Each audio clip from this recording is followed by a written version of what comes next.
Hi! Welcome to my homemade cookies and cream tutorial.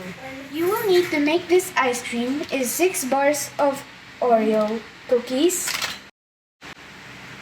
1 can of condensed milk 300 ml, and 2 Tetra packs of all-purpose cream 250 ml.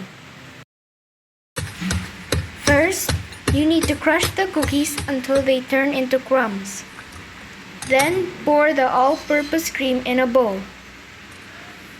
Mix it until the cream gets thicker. Then, pour the condensed milk on the cream. Mix it again until it gets thicker. Then add the Oreo crumbs into the bowl. Mix the Oreo crumbs properly. Ooh, it looks yummy!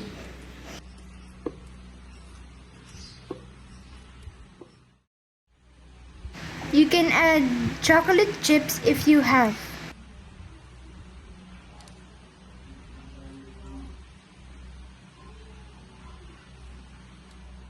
Then put it into a container and let it freeze for 8 hours.